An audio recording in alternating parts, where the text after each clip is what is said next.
Haute de 4,50 m et pesant 800 kg, cette guillotine, autrefois utilisée pour exécuter des condamnés, est aujourd'hui exposée au Mucem. Elle symbolise le combat de Robert Badinter, ancien garde des Sceaux, pour l'abolition de la peine de mort.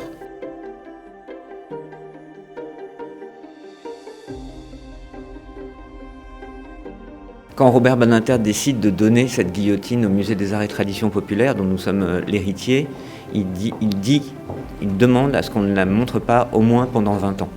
Il voulait que le musée soit celui aussi de l'apaisement, d'un débat qui n'a plus lieu, et d'une machine qui a perdu son usage. C'était important de montrer cette machine en disant « cette machine est désormais dans un musée ». Il le dit lui-même, tout est dit, elle ne sera plus jamais utilisée.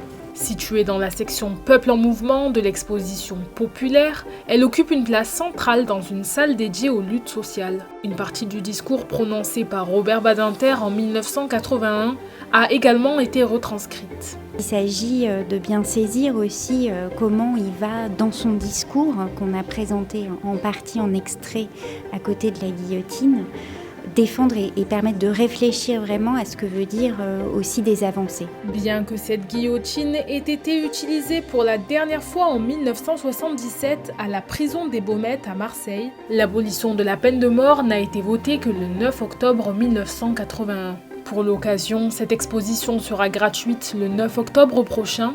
Dans la même journée, Robert Badinter sera inhumé au Panthéon.